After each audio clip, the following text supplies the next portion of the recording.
Hello everybody, just wanted to show you that what I have here is the ACER GN246HL monitor. Bought it at Best Buy, bought it for $250 plus tax. That's pretty cheap for a 144 Hz monitor.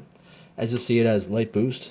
Really great feature, but it doesn't show up as enabled in the beginning. You have to figure out how to do it. And that's what this video is about. So here's the monitor. It's on 144 Hz right now. Looks pretty good.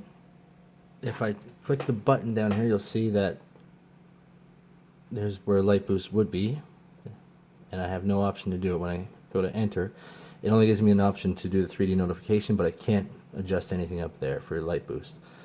It lets me turn the 3D notification on and off, but that's not what we're looking for. So right now it's just a regular monitor, not put in any sort of 3D or strobe mode. Alright, this is without Lightboost, 144 frames per second. I'm recording with my Galaxy S7 phone. It has pretty good video. Just to give you an idea of what it looks like without Lightboost. You'll notice how everything kind of gets blurry when you turn really fast. I do run with VSync on. I do like that feature, even though it puts a little bit of input lag. To me, it's still worth it. It feels really smooth to play, however, you do see blurriness when you turn. Okay, so here's what it looks like with Lightboost enabled. Very smooth when you turn left and right. I'm not sure how the camera picks it up, but as far as my eyes, it looks amazing. It looks just like a CRT screen almost. And let's take a similar route to the other video that I took just to show you for reference. Okay, so this is how we enable Lightboost. Open up your web browser, search for blurbusters.com. Blurbusters.com. As you see, you came up in my search there. And this is the website. For anybody that doesn't know what Lightboost actually does, before using it, you should read about how it works, and it's quite amazing technology.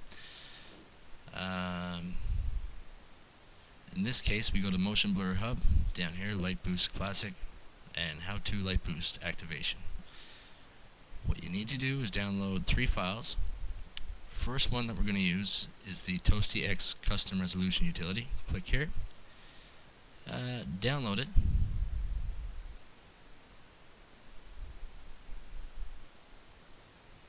And I'm just going to save mine to the desktop, just for simplicity. There we go, save. We close there, go back. You follow, basically we're going to follow these instructions here, word for word, and they can walk you through the first part of what we have to do. But you can just watch what I do and you'll see what I mean. So, we've downloaded that. We also have to download this Lightboost bin file.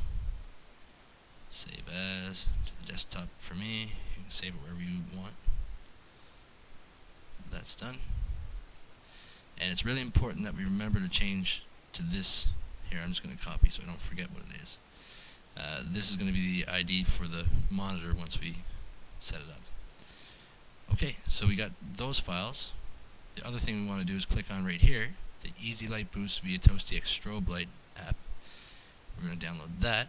That'll be the third item that we need to download.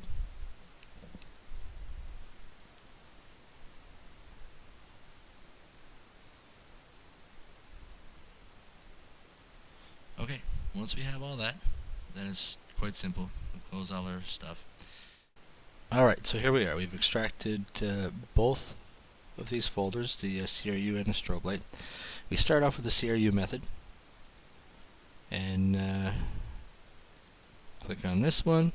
We don't need to use any of these files right now. That's if you had to reset your monitor or go back to the original way. That's fine, but we don't need to. Now we're going to use CRU, let it run.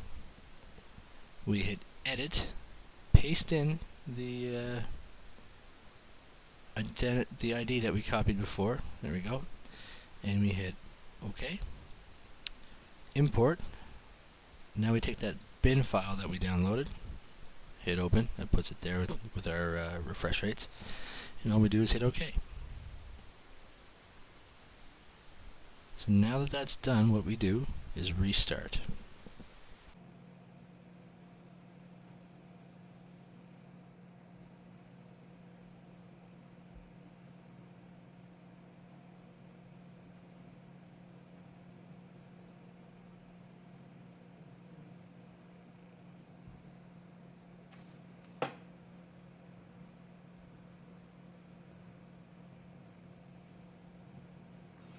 Alright, so right now it's showing us that the 3D is enabled.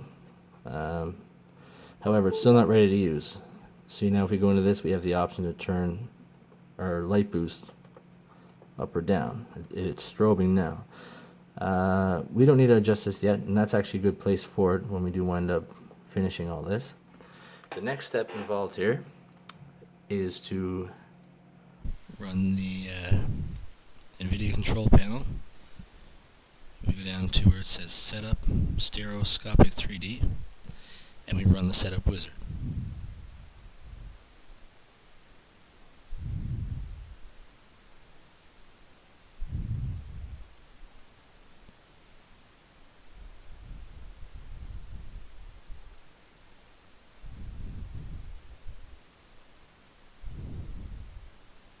Click on Next, Next.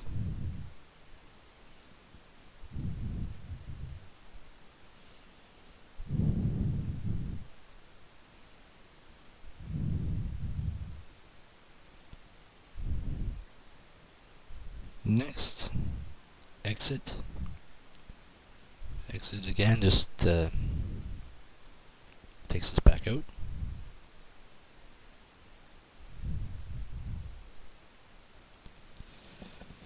And that's now complete.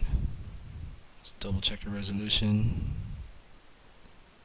I'm just going to set it to 120 Hertz.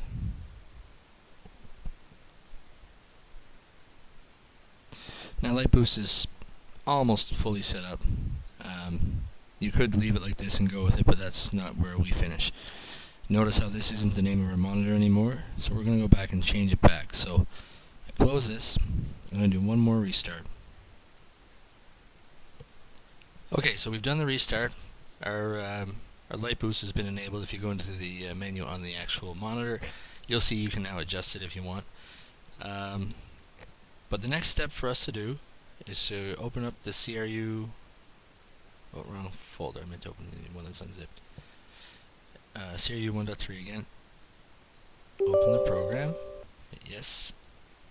And where it says Edit,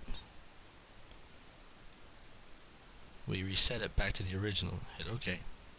And hit OK. That's all we got to do there. Once again, another restart.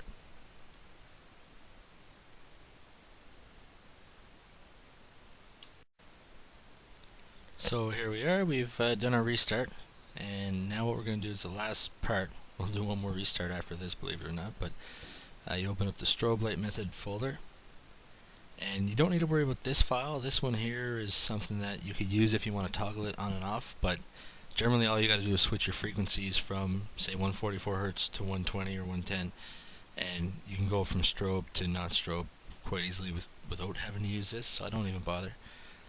Open up this one. Yes, and what you have to do is select the refresh rates you like. I'm going to use 120, 100, those are my strobed ones.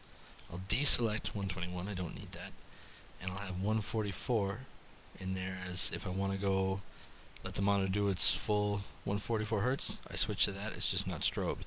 And if I want to use 120 or 100, it's using the light boost and it looks amazing. So I'm going to have this set up. Install refresh rates. It says they're installed successfully, and now I have to reboot.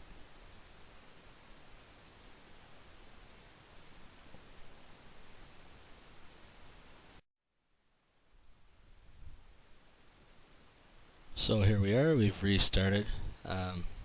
You can store these wherever you want to save them in your computer. I've already got mine backed up somewhere else, so I'm going to delete them, get them off my desktop. And then we're going to check, make sure all the frequencies have installed, go to the Nvidia control panel, and you look at the refresh rates. We got 120, 144, and 100. Exactly what I wanted.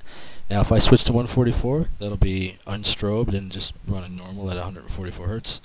If I use 120 or 100, they'll both be strobed and they'll use light boost, and it works great. So I hope this was helpful.